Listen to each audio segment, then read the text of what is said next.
Sabu.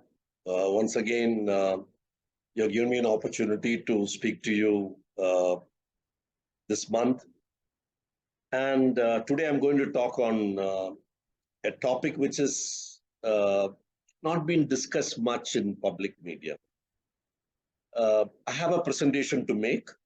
As usual, my presentation is in 3-4 parts, so that if anybody wants to see it later, they can see it in installments. They will see part 1 and then they may take some time off and then come and see part 2, like that. So with that, I will upload my presentation.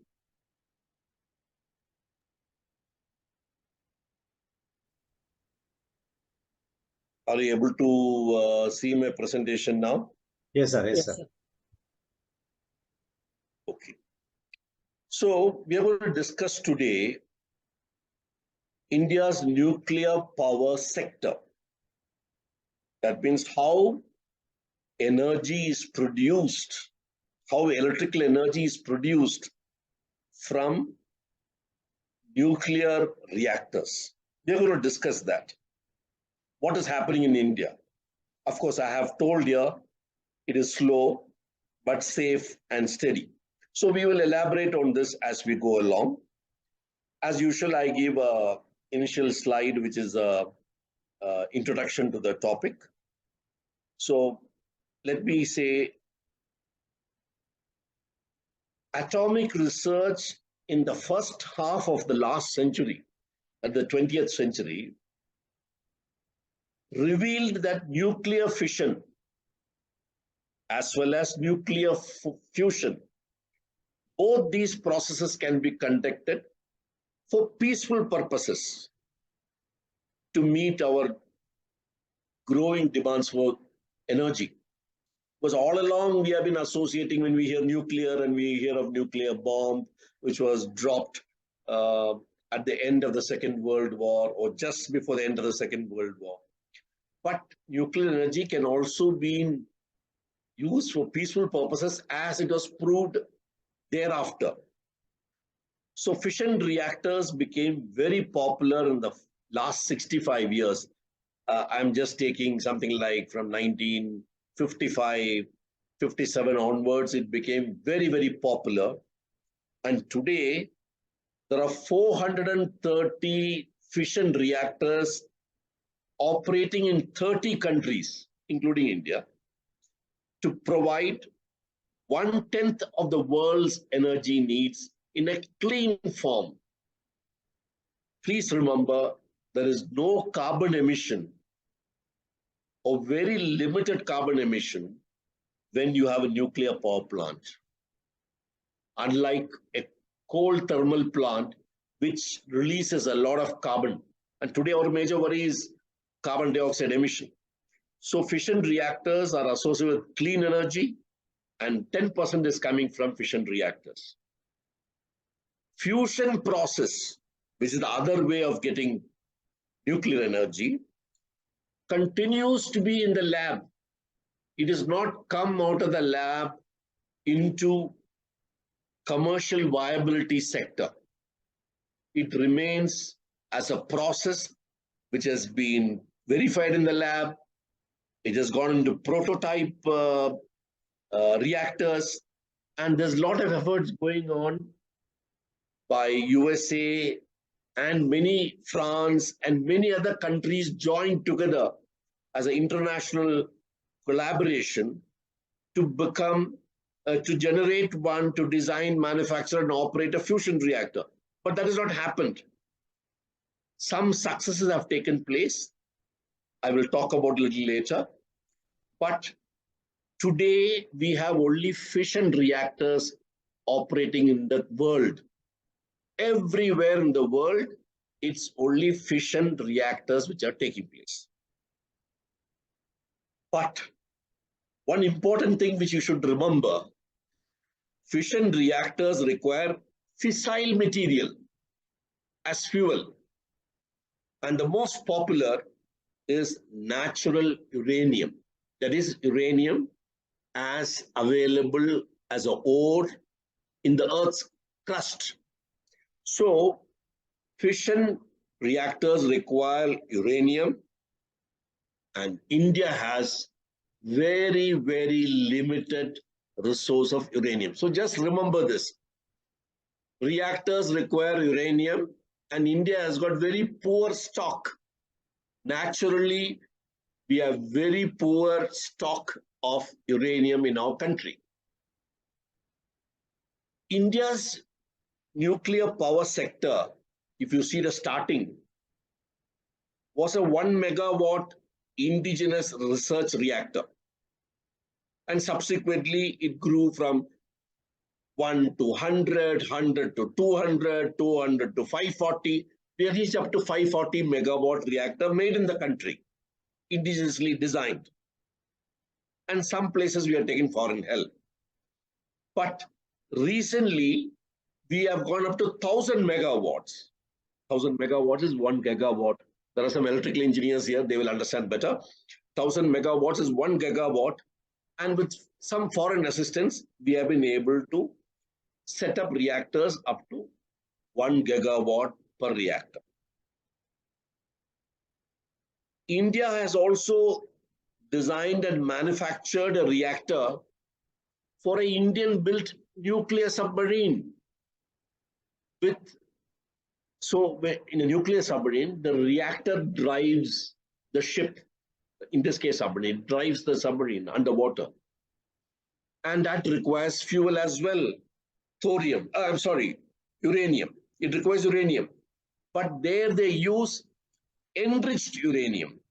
Enriched uranium is more potent, more powerful. It can give more energy. And its life will get longer because it has got higher energy content. So we have also achieved this in early 2000. So we have made a lot of progress on the nuclear power sector, not only for land-based reactors, but also sea-based reactor, which are installed on board Indian naval submarines. With international focus on clean and green energy now to counter global warming, every country feels that they should have nuclear power available.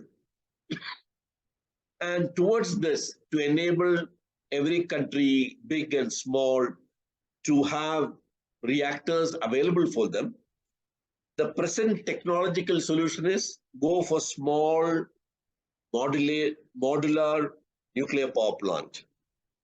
It appears to be a viable option, as it was discussed during recent G20 meeting at Delhi in September 23. But the fact that India does not have enough uranium to last long, we are attempting something else, some other scientific process to recycle used uranium. Spent uranium, we want to recycle by some radioactive process using some minerals which India has got in plenty. I'll talk about that as well. So at the end of the introduction, I'm telling you that India has already started its trajectory.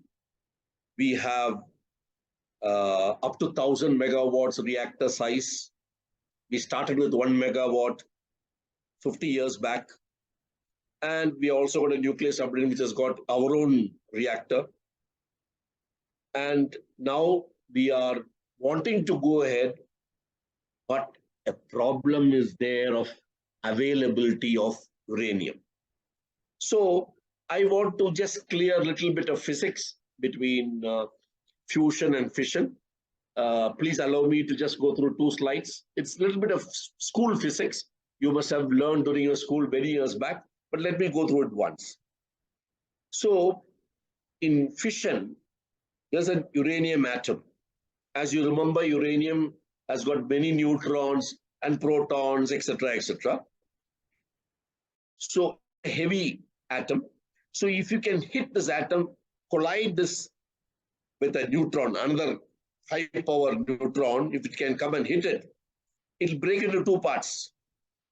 And when it breaks into 2 parts, these parts may not be equal. One can be big, one can be small. Some energy is released. That is the principle of fission. You divide this uranium into two parts. So heavy material is taken, split into two parts. Lot of energy is released in the form of heat, in the form of radioactivity. And when it breaks into two parts, some free neutrons also get released. They will hit some more atoms. Like that becomes a chain reaction, and you will get lot of energy released. This energy which is released, if you can absorb in some medium and then slowly release that for conversion to electrical energy, then you get electrical energy. Because when this reaction takes place, you have to absorb that energy, moderate it, and convert it to electrical energy. This is the basic of fission. Now, in case of fusion, it is different. Two light atoms, light atom 2, light atom 1. Fission was heavy atom, uranium. Here it is light atom. Normally you use, let's say, hydrogen, and you try to combine these two together. So what you do is you take, you take two light atoms and make them collide each other under high pressure and high temperature, and you will create a new atom, and some neutrons are released and some energy is released. This energy, if it can be consumed, contained and moderated and released, you'll get electrical energy. But if the energy released is more than the energy you have consumed for putting high pressure and high pressure means you have to run some equipment to make it pressurized. High temperature means you have to heat up the container in which this is happening. So you're consuming some energy, and if the output of this fusion is less than that, then fusion cannot sustain. You're not getting more than what you're consuming. This is a problem in fusion technology. Scientists have not fully overcome this. To get a fusion reactor of a fairly high rating, you should make a fusion reactor of 500 megawatts or 1000 megawatts, something like that. But that has still not happened. So fusion process and its industrial conversion, etc., is still in the process of making. So we don't have any fusion reactors in the world at the moment. They're all in the experimental stage. It is expected the first one will come in USA, California. France is also doing it with some international cooperation. About 25 countries joined together. India is a part of it. So it will take another 10, 12 years before this fusion reactor comes. So for the immediate future, only fission reactors. And now onwards, we'll talk only about fission reactors. So the only example we have for fusion today, tomorrow, and for next 12, 12, 15 years is the sun. Sun gives you energy throughout because of fusion taking place inside the sun. Light gas items get collided and they release a lot of energy. That is how you get sun's energy. So just remember this. Fusion is under experiment. Today, the only example where fusion is taking place in the whole universe is only the sun, which I'm sure you have learned in the school. So I'll go forward. So in a fission reactor, back to a fission reactor, what is there? This is a reactor. I'll just go through some elementary thing. Can you see this gray one? This is a concrete walled building, thick concrete walled building, so that if something happens inside, the explosion doesn't come outside. So it is a house in a thick concrete. The elliptical shape one is the pressure vessel, which can stand temperature and pressure. Fuel is uranium. You can see the red and yellow fuel elements. And there are controlled rods, which if they are inserted, the chain reaction slows down. If you take out the control rods, the chain reaction picks up again intensity, because the control rods have got some material which will absorb the neutrons, which are actually triggering chain reaction. The input water comes through a pump, gets heated up and goes out as steam. So the input water is normally normal water, H2O, but there are many reactors which use heavy water, which is called D2O, deuterium. So we will not bother to find out what's the difference between normal water and heavy water, but heavy water is a better moderator. It can slow down and the energy absorb it and make it a far more controlled transfer from water to steam. So steam comes out, steam will run a turbine and you will get electricity which you can give. So the steam is running a turbine and it generates electricity. That is how electricity is produced. All reactors are, this is the basic. There'll be a little more added things as we talk about different reactors, that's not our interest today. Look at what is reactor physics. But this is the fundamental.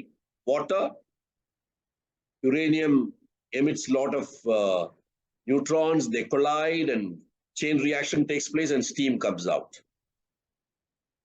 From 1954, when the first fission reactor came, many types of reactors have been designed. Some have been made vertical, some are made horizontal, some have got normal water, some have got heavy water, some are pressurized reactors, some are not pressurized reactors. Like that, different types of reactors have been designed and they are put to use in the world today. So the types of reactors are in 65 years. As I told you, there are 436 reactors in the world. There are 30 countries having reactors, including India. Most of them are water cooled, mostly normal water called light water. Some are with heavy water. 70% of reactors out of this 436 are pressurized. Why is it pressurized? So that water doesn't boil at 100 degrees centigrade. Water will boil much higher temperature because then it is a better control of the energy which is coming out from the chain reaction. Normally, reactors have two-stage cooling. From there, it will go to steam and then it will come down to lower temperature of steam. Non-pressurized boiling water reactors account for 15%. Pressurized water account for 11%. Then balance belongs to some molten salt, sodium, gases as moderators, etc. So there are different types of reactors. What you need to know, mostly it is fresh water, which is called ordinary water. Some of them use heavy water. That's all you need to remember. And all of them require fissionable material as fuel. And the most common is natural uranium. Now, natural uranium contains two types of uranium. You should know this just for information. There is something called U uranium, U238, it's a number for it. And the other one is U235. U238 is 99.2%. The balance is U235. So if you can increase the percentage of U235 by some technique, which is called enrichment, then you will be able to get a better fuel, a fuel which has got more potency, more power. So normally reactors use enriched uranium. I will tell you where in India we are using it. Up to 5% enrichment. That means you enrich it to 5%, 95% will be U238. Is used for reactors. But if you want to make a bomb, then you have to enrich to 20%. That is a very complicated facility by which ordinary uranium is converted to enriched uranium, for which you require a different type of enrichment facility. We are not going to discuss that in this because we don't have that sort of facility, to my knowledge, in the country. So we will discuss only about what is used in power sector. So what are the global trends? Very important. Just see this. The top 10 countries which use nuclear power in the world. Topmost is USA. It has got 93 reactors generating 95.5 gigawatt, more than 1 gigawatt per reactor. You may recall 1 gigawatt is 1000 megawatts. France is next, China, Russia, Japan, India 7. India has 23 reactors which produce 6.9 gigawatts. This slide which has been made, there's a correction to it. India had 23, but it has come down to 22. One reactor has come down. I will talk about it a little later, but just remember, India has got only 22 reactors, land-based reactors now. It had 23 earlier. The important point which you should remember, USA average of one reactor is 1 gigawatt. In India, the average is 0.3 gigawatts. We are operating with reactors which have got very low power. That is why our total is only 6.9 gigawatts. We are not anywhere close to the high average the other countries are having, more than us, which the list is already there. You can have a look at it. But remember, India's average power is only 0.3 gigawatts at this point of time. Right. Now, how much nuclear power are we using in India compared to what is coming from solar, what is coming from wind, what is coming from thermal power plant, what is coming from bio, what is coming from natural gas plant? All this put together, India is using only 3.3% of power from nuclear power plant. France uses 70% of France power is from nuclear power plants. 70%. Then comes Ukraine, and you know many things happened in Ukraine during the war. Some of the power plants had to be shut down. So this 51 point must have come down now. Then comes Korea, Russia, USA. USA is only just about 20%. But we are far lower than all these countries. We are using only 3.3% as power from nuclear power plant. And that also, we have been able to restore it. You look at this graph. We were around 3.7 in 2001. Then after that, we came down to very low values of 2%. And after 2008, it started going up, and now there are 3.2. Why did this happen?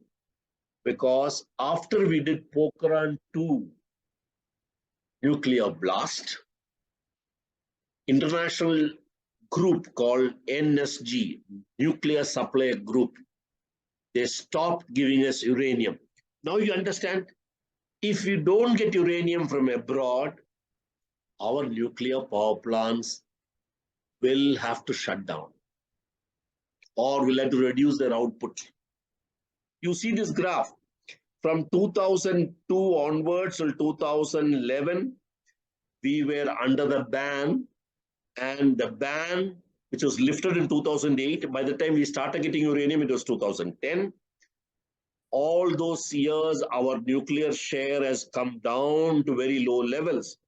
Now it has come back to 3.27, which is also low. France is at 70.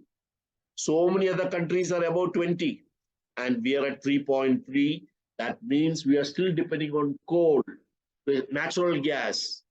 We are depending upon solar, wind. Solar, wind are renewable energy, good.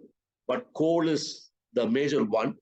So our nuclear power plants are producing very little power for the country.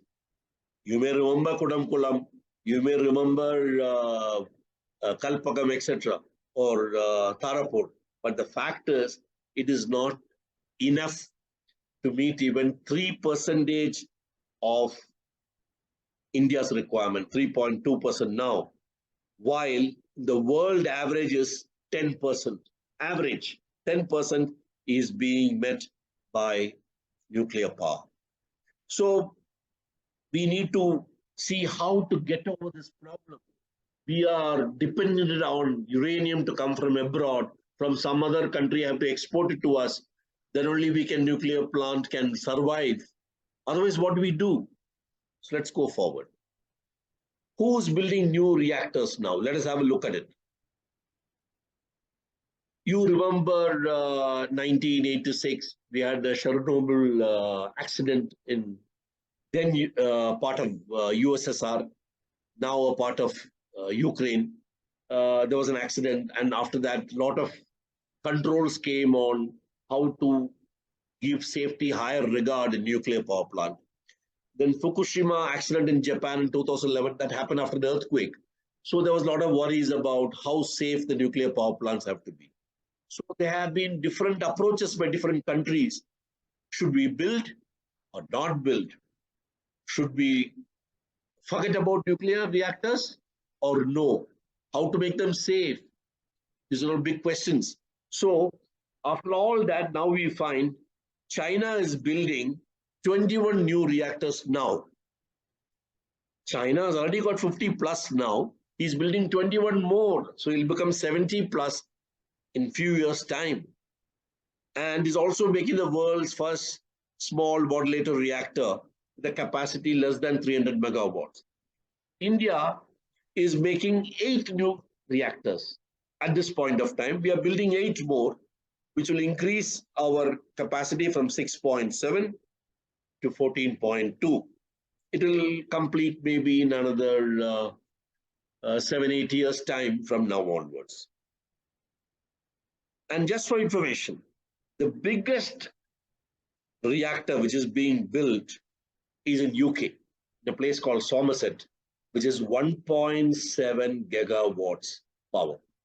So many countries have gone back to nuclear power, even though there have been some accidents 12 years back in Japan and much earlier in Chernobyl. So a lot of safety mechanisms have come into nuclear reactors, and countries are going in for nuclear. At the same time, countries have been shutting down reactors. This graph is about countries shutting down reactors. Reactors are being retired. Either they have become too old, technologically obsolete, technically not viable, or politically the country takes a different stand. So USA has cut down 41 reactors. UK has cut down 36 reactors. Fukushima has reviewed all the reactors after the earthquake and shut down 27. Germany has shut down 33 reactors and said, we don't want nuclear power. Now, Germany has taken a political decision not to have nuclear power at all. So they are shutting down all the reactors one by one in their country. India also shut down one plant. Now you remember, sometime back I showed you a graph, 23 reactors. And then India decided to shut down one plant, that is in Rajasthan, which had completed 36 years of service. So India has got only 22 reactors now. So let us look at India's nuclear power sector a little more closely, how it has been growing. This is a photo of the first reactor in India. There's a stamp released in 1956. It was called Apsara, conceptualized by Dr. Homi Bhabha, late Dr. Homi Bhabha, who was the father of India's atomic energy establishment. It was manufactured and commissioned in India. UK had given assistance. USA had given fuel. Uranium, we still have to get fuel. But remember, USA gave us enriched uranium, not natural uranium. Little bit of enrichment was there in that. And it had a rating of 1 megawatt.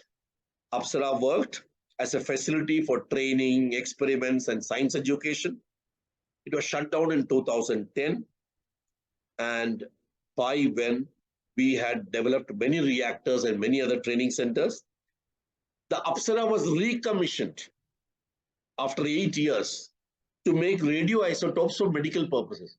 So even today, Apsara is working as a small reactor which will make radioisotopes for medical field.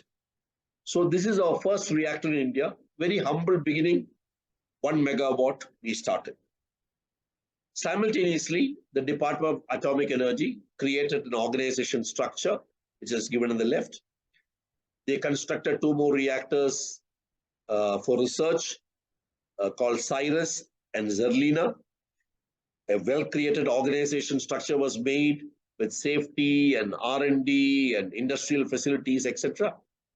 So in the last 65 years, India has achieved a high level of standardization in nuclear reactors. And India has mainly been using, as I said earlier, pressurized heavy water reactors. We have been using that category, pressurized heavy water reactors fueled by natural uranium, which is U-238. We have been, only thing is we have to get uranium from somewhere. Some uranium is available in the country, some has to come from outside, or lots of it has to come from outside. We'll talk about it as we go along. So BRC has indigenized a lot of equipment, pumps, steam generators, some other nuclear fuel lowering mechanism, control rods, motors, so many things they have indigenized. They have started making heavy water in the country. They also started making from uranium fuel rods. All those facilities have been started making in the country. So our level of indigenization is very high in nuclear power sector. We have got 22 nuclear reactors now, and all are operated today by a company called PSU company called NPCIL, Nuclear Power Corporation of India Limited. They operate all the power plants. Day-to-day operation, maintenance, repair is all with NPCIL. Very important point you should remember. The Department of Atomic Energy controls NPCIL and who operates all the reactors. And all the certification of reactors are undertaken by the international agency for its safe design and functioning. There could be 1 or 2 reactors which still not had the certification from IAEA. As we go along, I'll find out why they have not got it. So if you look at India's reactors, wherever it is yellow color, that state has got a reactor. Maybe more than 1 reactor. So let's look at that. 22 reactors. They are in 7 townships. 22 are in 7 townships. In the north, we have Rajasthan and Uttar Pradesh having reactors. In the west, Gujarat and Maharashtra. In south, Karnataka and Tamil Nadu. So these are the 6 states where reactors are today stationed. There are no reactors in the east side, eastern states. There's nothing in the northeast.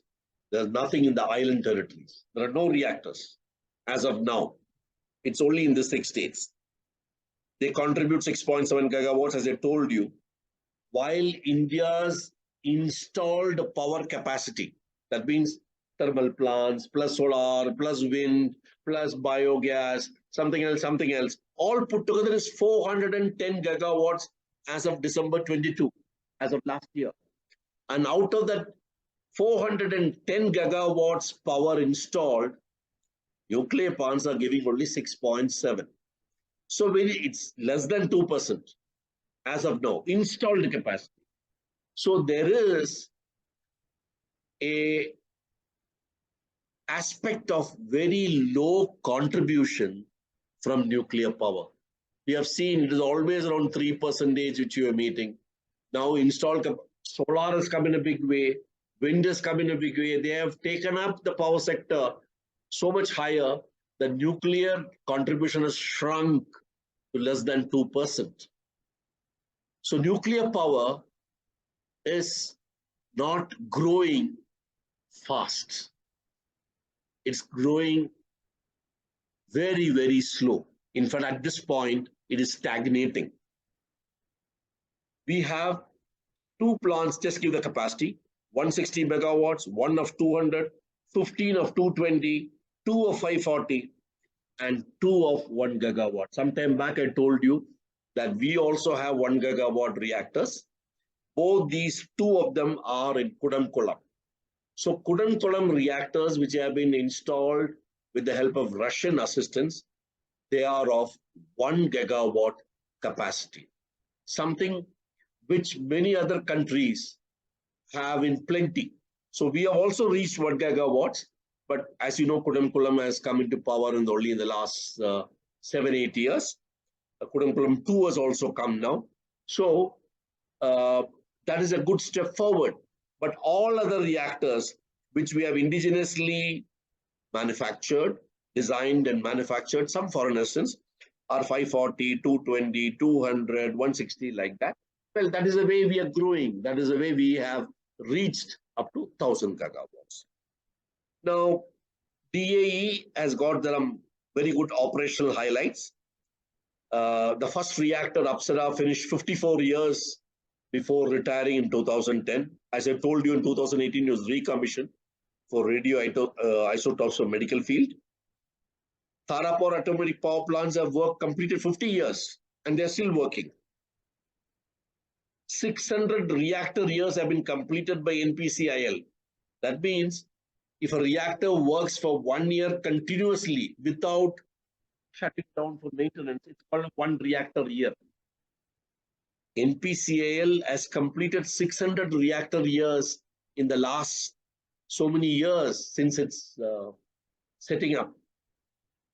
35 times NPCIL has achieved 1 year long continuous operation of a plant. And nuclear fuel complexes and heavy water plants have been set up. Rare metal plant has also been set up at Mysore for doing enrichment of uranium, because we want little bit of enrichment of uranium for our Kudankulam project.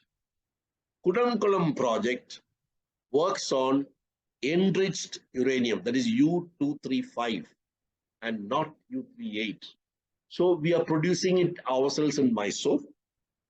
Tarapur, which had originally come from Canada, that also requires enriched uranium. So that also we make in Mysore. And for the nuclear submarines, as I told you, they use enriched uranium for propulsion. So that's also made in Mysore. So this has also been set up by DAE. Very creditable, they have done it. And we have been having only really limited resources. So we have been getting imports from Kazakhstan, France, Canada, Russia, etc. And we have signed agreements with 14 countries, not only for fuel, but also for some equipment and some technology transfer, etc. So DAE in the last 65 years or 67 years has done creditably very well, and they have taken forward our nuclear power sector. The trajectory has been very good, but of course, of late, there has been a little flattening on the amount of power they are generating. So if you look at it, the power which they have generated has been, this dip is because of ban which I showed you, and the share has never exceeded 3.75 for the last 25 years. And now it is only 1.6%, as I told you some time back.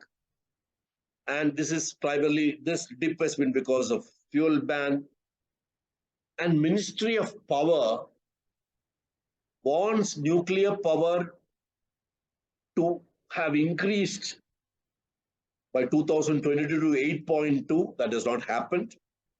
The Ministry of Power wants nuclear power plants to generate 19 gigawatts by 2030, so that India can meet other commitments which it has promised towards carbon control. Because nuclear power is a clean and green energy. Less coal will be burned then. But this is unlikely to happen from the nuclear side. So nuclear power plants may not meet the goal which has been set upon themselves by Ministry of Power, who is a coordinator for the entire electricity in the country. So there could be a shortfall in nuclear power generation in the country. And this is linked to our inability to have enough uranium. So at the end of this part, we are saying nuclear power has started well, grown well, but the last almost 10 years, we have been stagnant. Okay, make it another last 7, 8 years. We have been stagnant. We're not growing. We are at the same level.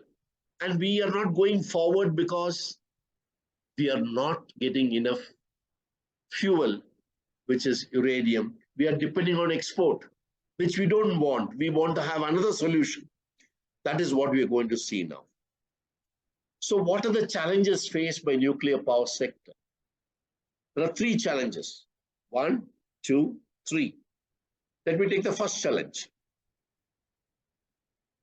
We are vulnerable to imports from uranium. We have to import uranium, and if other countries stop uranium to us, we have a problem. So we should find some other method for recycling uranium. So let us see a little more on this factor. So this is the uranium which is produced in the country. We are about 400 tons of uranium. We are we are producing from our limited mines. By the time you get from that, you will get very little uranium out of that. I will see the details. So we get about 400 tons from our mines in Andhra Pradesh, Rajasthan, Jharkhand, etc. And some uranium can be enriched to U35, which is also required for Kudankulam, requires it. Submarines require it. So our Mysore facility enriches some uranium to U35. If you take 200 tons of natural uranium and run power plant to get 1 gigawatt for 1 year, the same power you can get with 1 ton of U35. So you see the ratio. 200 tons of natural uranium, if you use, you'll get 1 gigawatt for 1 year from a power plant continuously. But the same power you'll get with 1 ton. Ratio is 1:200. So natural uranium is not a very potent fuel. That's all we have. You enrich it, but we don't have big capacity to enrich it. So enrichment we are using in Kudankulam, some for submarines. So idea is to get some other method for using uranium after it has been run in the reactor. So let's see that. So we require 100 tons of uranium every year per gigawatt. Now, this 100 tons can be natural uranium. So let's say it is 85 and 15 tons of U235 or 90 plus 10 or 95 plus 5, whichever way you want it. It also depends on the type of plants we have. So we know there are some plants in India which take only U35. So let us take 90-10. So 90 tons of uranium you require, 10 tons you require U35. For every gigawatt, we require that much of fuel. So you can imagine how much ore is required to be done from the mines, because that will be significantly higher. If you make nuclear power 20 gigawatt in future, you will require 2,000 tons a year.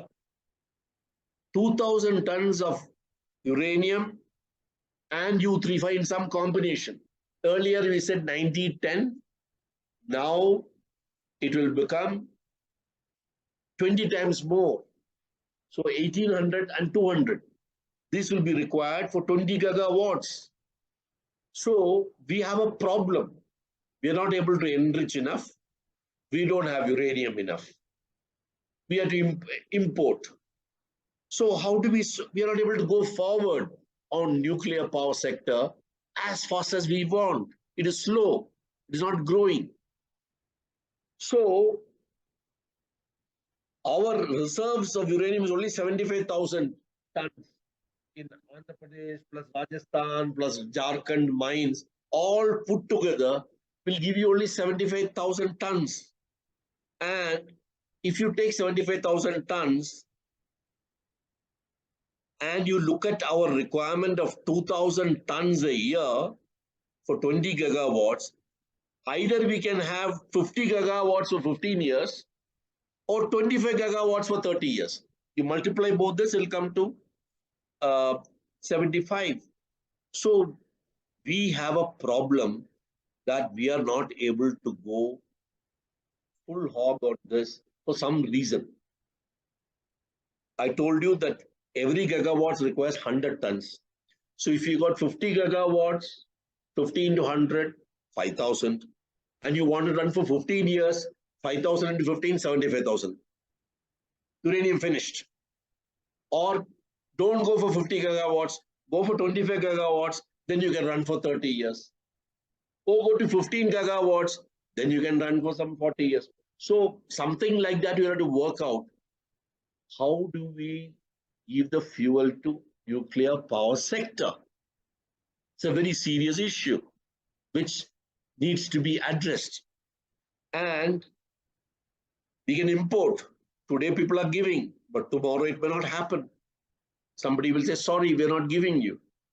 So we have to bring spent uranium back to fuel by some method.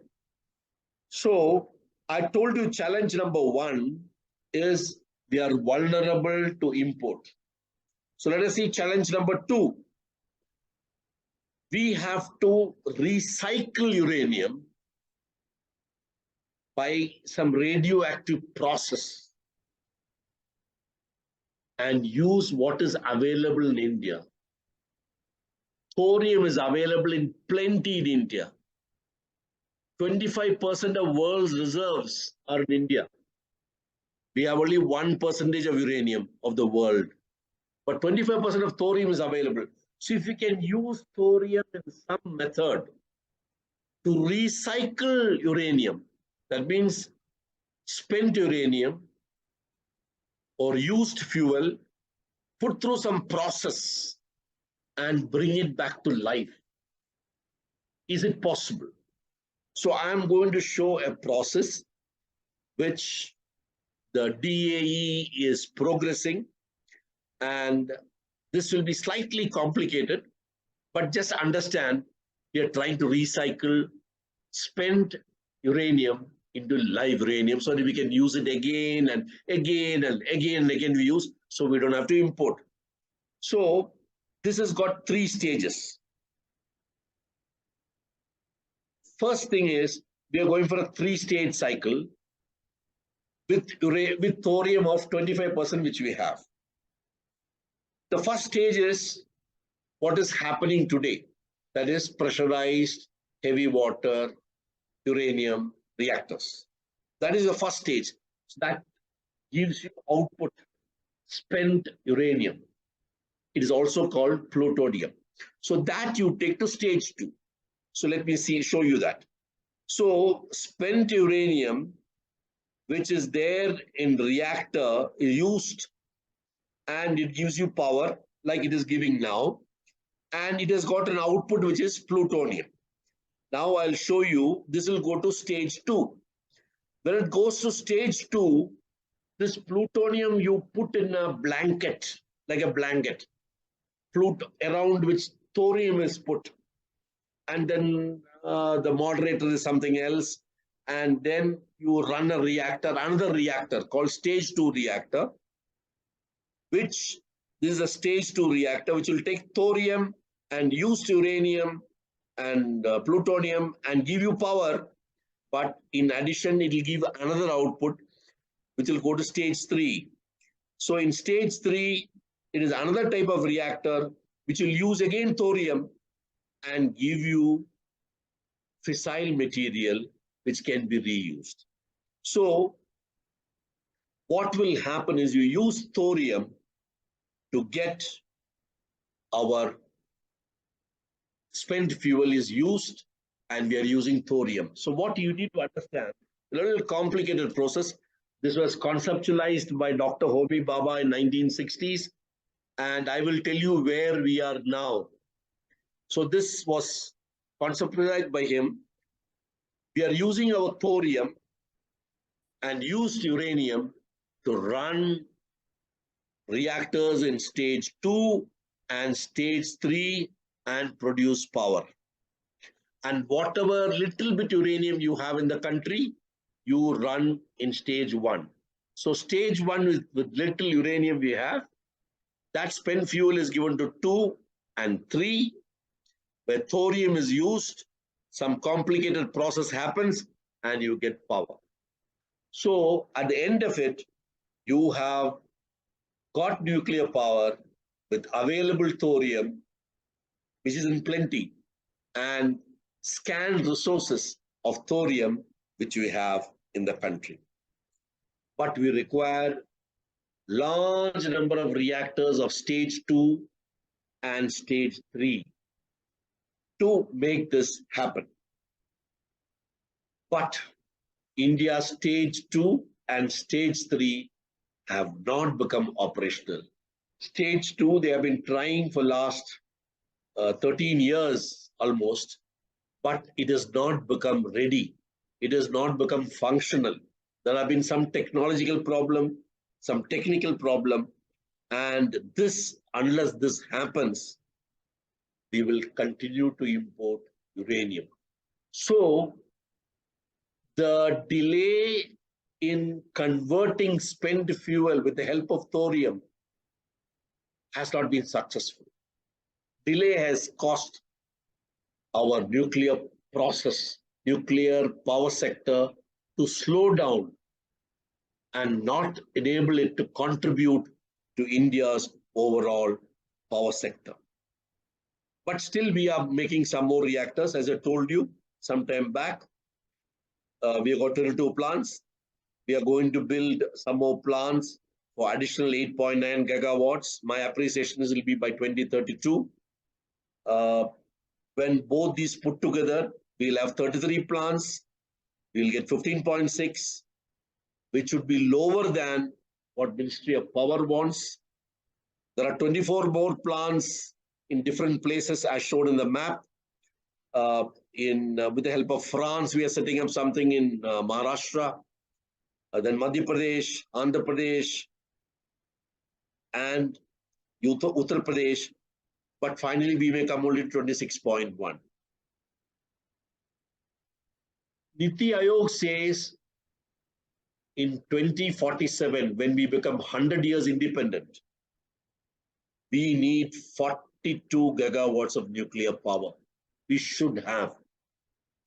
But that seems very, very stiff target for the DAE. And that can happen only if stage 2 and stage 3 reactors, which are using thorium, become successful, and then many more you make, and you increase our power output from nuclear reactors, some working on uranium, some working on spent uranium plus thorium. You understand? So we have to get our stage 2 and 3 reactors working. Otherwise, our nuclear power sector will have serious limitations. This is a major challenge for our DAE. This is what DAE requires. This is how that India's power will grow, power requirement will go by 2047. And the small violet colored strip is of nuclear. Rest all are, this is wind, this is solar, this is bottom is coal, then you got hydro, and very little of nuclear. Even that we may not be able to get unless stage 2 and 3 become successful, our nuclear program, nuclear power program. So let me come to conclusions. World gets 10% of electrical power, I told you, but India gets less than 3% for its nuclear power. India's got reactors, 6.7 gigawatts only now, 3.3% it can meet at best. Nuclear power program is scheduled to expand to 33 reactors by 2032 and 47 reactors by 2040. Niti Aayog wants at least 80 gigawatts should happen to get 3.8%. The present contribution, if you want to get in 2047, it should go to 80 gigawatts. And that is a handicap because our natural uranium is very limited. And therefore, the thorium process has to succeed, which has not been successful till now. Once they get proven, then you produce a large number of stage 2 and stage 3. 10, 15 of them you'll have to produce. And if you recall, in newspaper 2 days back, Kerala government said, we are going to get a nuclear reactor. That nuclear reactor which Kerala government was referring to is either stage 2 or stage 3. The first step, stage 2, is still not ready. First step, stage 2 is also not ready. As and when they are proved, at the moment it is under trials in Kalpakam. As and when they get cleared and they are operating well, then it will go some 15 of stage 2 and 3 will be built all over India, and Kerala also will get one nuclear reactor. But I think that will be definitely close to 2040 or 2035, not before that. So we have a huge challenge. Nuclear power sector has been growing steadily, safely, of course. We can very proudly say our nuclear power sector has been very safe in the last 6 decades, but a slow pace, which is becoming slower and slower day by day because of fuel problem. And we need to overcome this by our own process so that we can contribute from nuclear reactors clean energy in good measure, at least till 3%, 4% of our overall requirement. Unlike many other countries which have gone to 70%, 60%, etc. With this, I conclude my talk. Thank you very much, ladies and gentlemen. Jai Hind. Thank you.